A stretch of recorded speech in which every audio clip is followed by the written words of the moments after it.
The Where Our Minds Wander podcast may contain sensitive content and explicit language. Listener discretion is advised.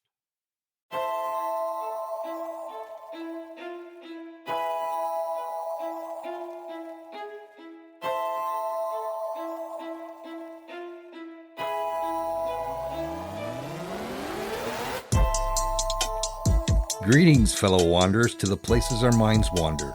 Where strange lights speed beyond reason across a clear night sky. The house at the end of the road where disembodied voices whisper and strange noises make the living shiver. Lurking shadows hiding on the edge of the woods just outside your back door. Odd, true events throughout time that lead you down the rabbit hole. I'm Wes. And I'm Beth. And this is Where Our Minds Wander.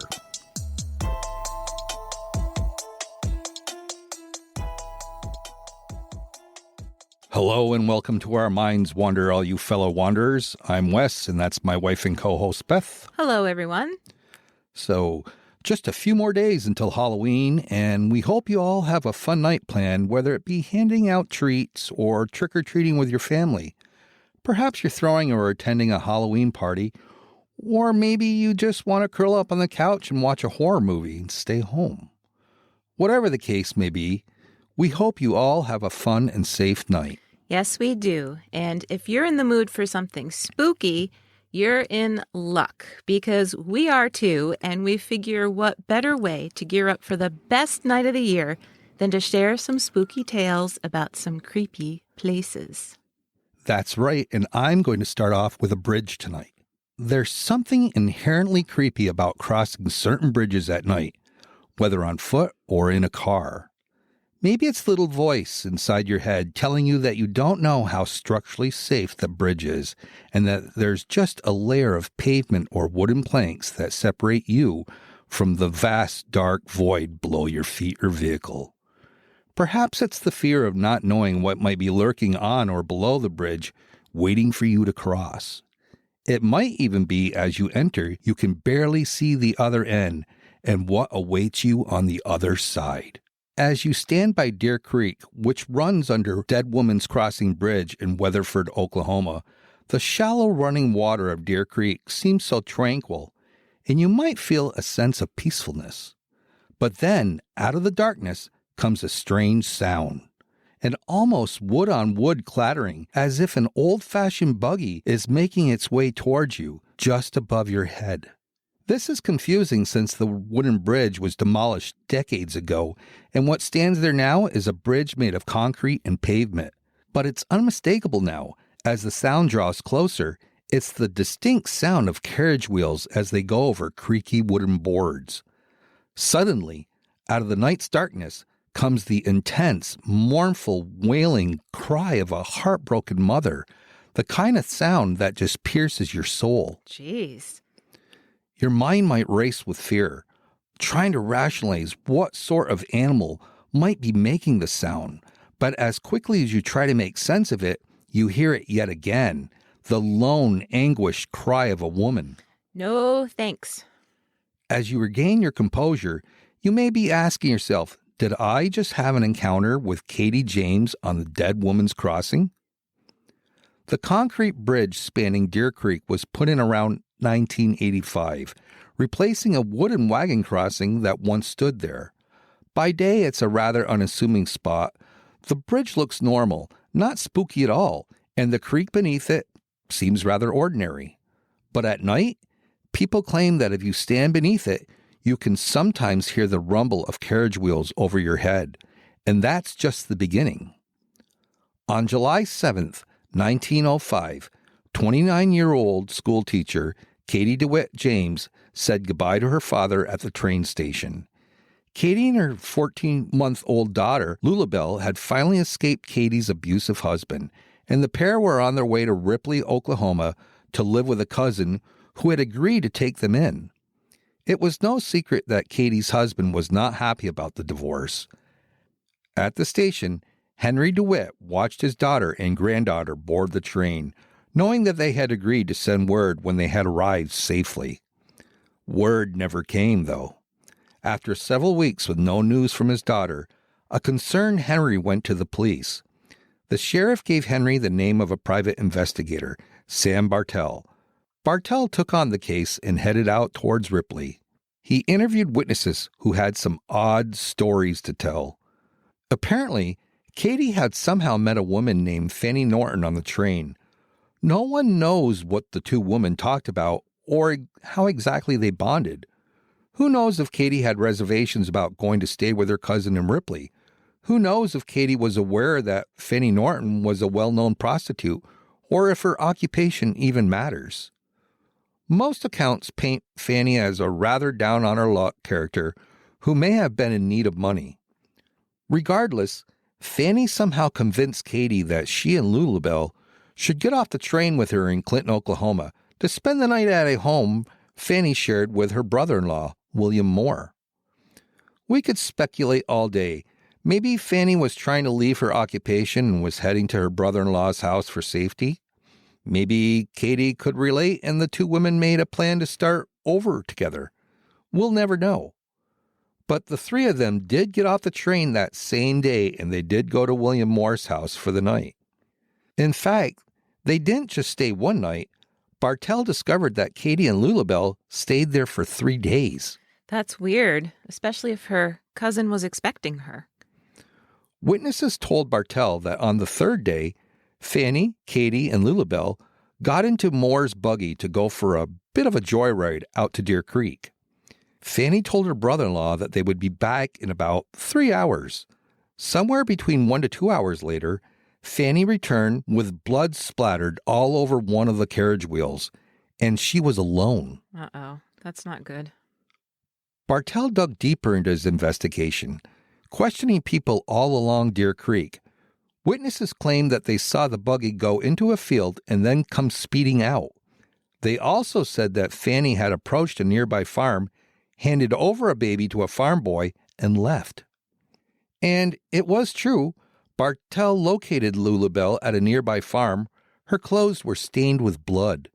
She was unhurt, thankfully, but where was her mother? And where was Fanny Norton? Bartell must have known that Katie had met a bad end, and after scouring the area and talking to more witnesses, he knew he needed to find Fanny Norton. Which he did. Fanny refused to answer his questions, even after being taken into custody. She denied killing Katie, but most believe she was indeed guilty, since she somehow was able to kill herself by swallowing poison while she was in custody. Well, yeah, that would cast some suspicion, I would think. Bartell had no leads and no way of finding Katie, but he was at least able to return Lulabelle to her family. 5 weeks later in August, a fisherman made a nasty discovery along Deer Creek while fishing with his son, a skull with a .38 caliber bullet hole just behind the right ear. Oh, no. 3 feet away, under the wooden wagon crossing, lay a fully clothed skeleton. Henry DeWitt was able to confirm that the remains were of his daughter Katie. To this day, Katie DeWitt James' murder remains unsolved, but her spirit is not at rest. The wooden wagon crossing was torn down decades ago and replaced by a more modern concrete bridge spanning Deer Creek and the narrow sand gully on either side. People say if you're out there and if you dare to stand under the bridge, you may hear the unmistakable sound of wagon wheels crossing wooden slats over your head. One witness even experienced a blue orb that rose out of the creek and floated towards her. But most often, people hear the eerie sound of a woman calling out in the darkness. It is believed that it is the ghost of Katie looking for Lulabelle, which makes sense since Katie's estranged husband inherited her estate and custody of Lulabelle after Katie's disappearance. Well, that kind of stinks because I was hoping that Lulabelle would go to Katie's dad. Yeah, me too, since he was supposedly abusive towards her mother and her. Yeah. So the Deer Creek area, commonly called the Dead Woman's Crossing, is one bridge that has good reason to feel creepy because a mother is still searching for her child she lost all these years later. That's so sad. It is sad. You know, bridges can be creepy, but I also think that just some roads can be pretty creepy too, especially the really narrow ones with the trees on both sides. The kind that like creates that tunnel effect. Yeah, funny you should say that because my next story just so happens to be about a road. Really? Yes, but not just any road, a zombie road. Oh boy. And it could quite possibly be your worst nightmare because it's exactly what you said, a narrow, abandoned road framed by trees on both sides. But as you walk along the road, as many hikers do, you can't help but spot some long abandoned railroad tracks leading to nowhere. When you stop to check them out, don't be surprised if you hear the sound of other people approaching.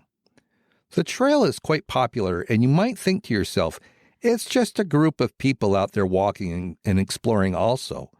But then you realize that the noises you're hearing sound like they're marching in your direction, and as the sound moves closer and closer to you, it just suddenly stops. Ugh. Maybe your mind is playing tricks on you, and as you shake off the uneasy feeling that you're not alone, you may notice what's left of some crumbling stone buildings peeking out between the dense foliage. As you pass by, it's impossible not to feel like eyes are watching you through the windows. Suddenly, every hair on your body stands up as an angry old woman you cannot see shouts at you. If you are brave enough not to turn back and run for your car, you can also peer down the road that leads across a rusted-out railroad trestle. As shadows fill the space before you, a white, translucent figure might glide across your path. Oh, yay. So all of this is said to happen all on this one road? Yes, Zombie Road, just outside St. Louis, Missouri, originally called the Lawler Ford Road.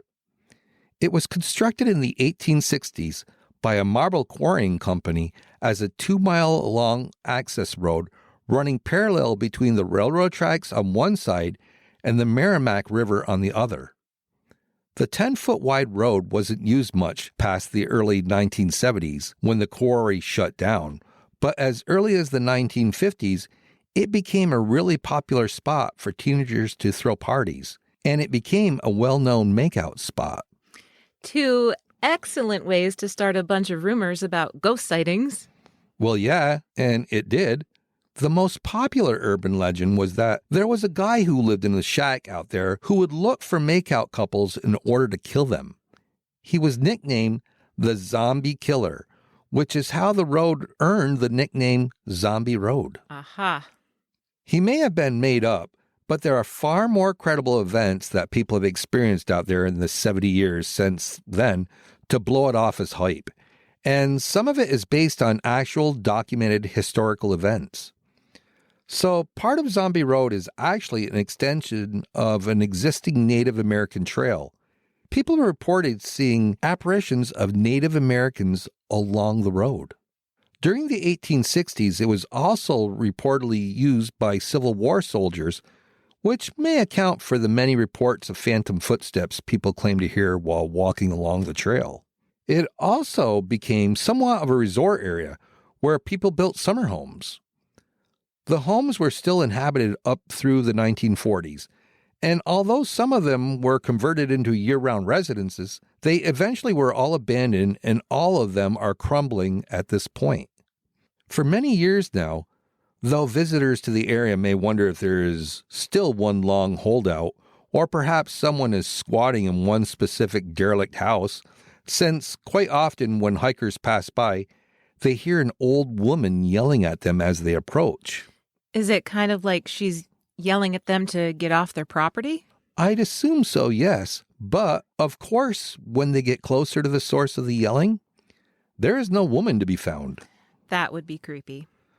The bluffs along the road are also said to be a hot spot for seeing strange things. There is the story that a little boy from the resort days fell into the creek and drowned, and that his spirit has been spotted along the bank. But the railroad itself seems to be the cause for the majority of the hauntings, lights, and sounds heard along the road. It was built by the marble company as a way to transport the marble, and the tracks were notoriously bendy through this particular stretch, to the point that several accidents occurred along the sharp curves. The end of Zombie Road is actually where the tracks split off into opposite directions, and it's here that people most often report seeing a lone translucent white figure walking along the tracks, accompanied by a bluish light. As they get closer, the figure will just completely disappear. So he could be a former railroad worker, or he could be one of the quarry workers who passed away. Or he could actually be a she, Delia McCullough. Delia McCullough's death is the only documented one connected to Zombie Road. She was the wife of a judge and was struck and killed by a train in 1876. Visitors claim to see her apparition and to hear her walking along the road as well.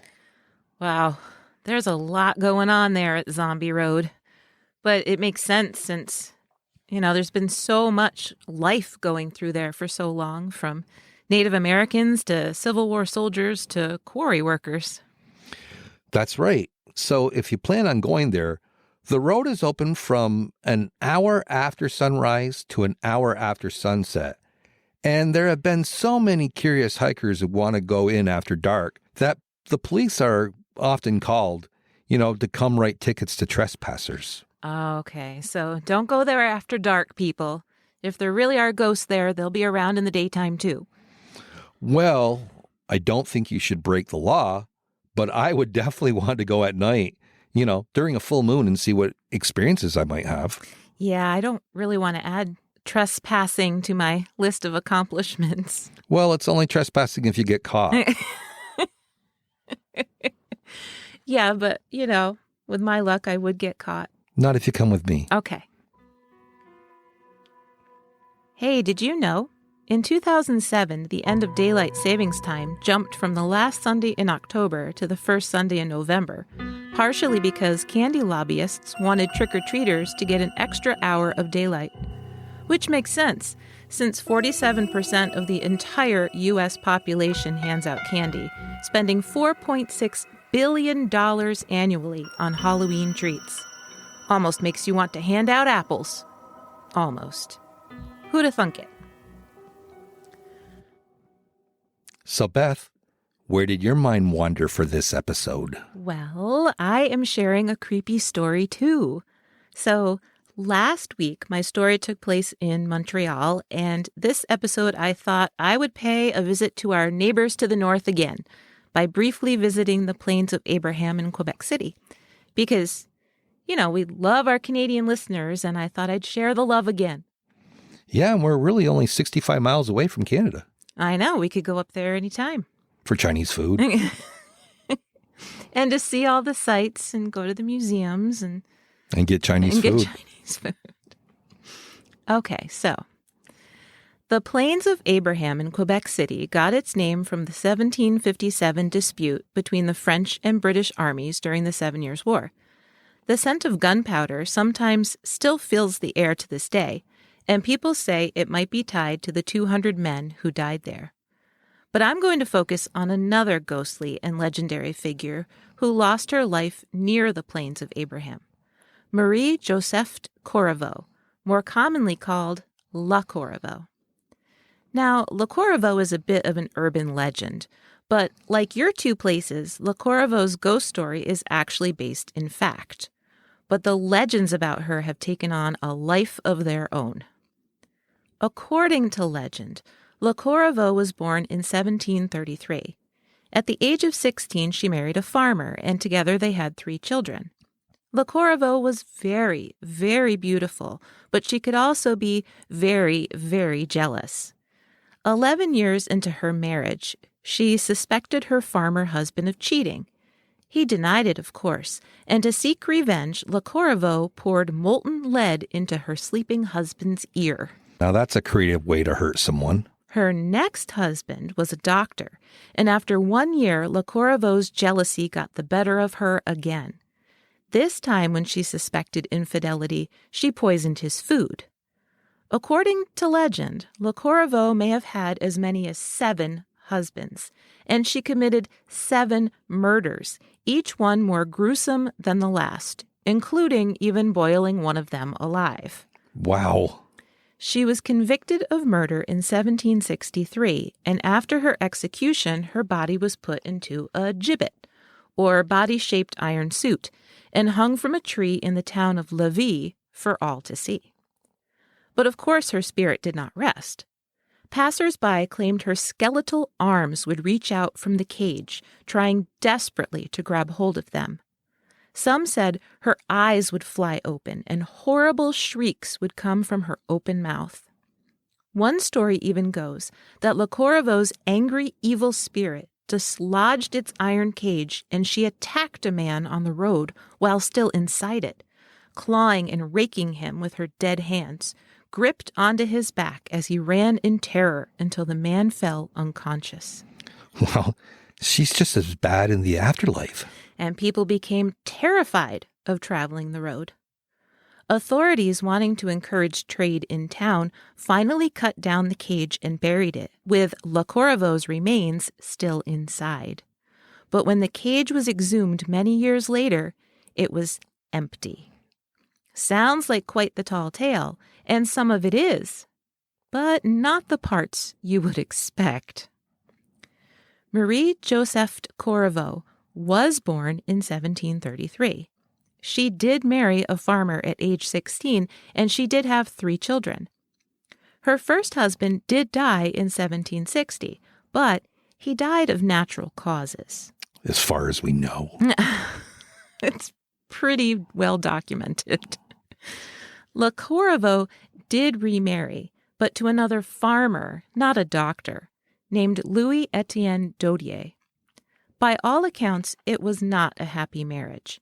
Le Corriveau's father and Dodier did not get along, and Le Corriveau was so unhappy that she tried to petition for a divorce, which was a big deal back in the 1700s, and she was denied. Next thing we know, Dodier is kicked in the head by a horse in their stable and dies. But upon examination, the coroner realized that unless the horse was wielding a pitchfork or an axe, there was no way Dodier had died from a kick. Le Corriveau's father was immediately arrested, and so was Le Corriveau herself as an accomplice. She was given 60 lashes and branded with an M on her hand. Even a niece was arrested in connection, since she lived as a servant in the household and she was convicted of perjury and branded with a P. Wow. Yeah. You know, they really had a way of being creative and punishing people back then. They sure did. Le Corriveau's father held out until the very last second, trying to save his daughter from being executed, but eventually he confessed that she was the one who had murdered her husband. Le Corriveau was tried and convicted after she confessed that she had hit Dodier twice with an axe. The British military, who controlled Quebec at the time, this was back when it was still known as New France, executed her by hanging near the Plains of Abraham. And then, perhaps most disturbing of all, they did put her body in a gibbet. No way. So for our listeners that don't know what a gibbet is, a gibbet looks kind of like a hollowed-out dress form.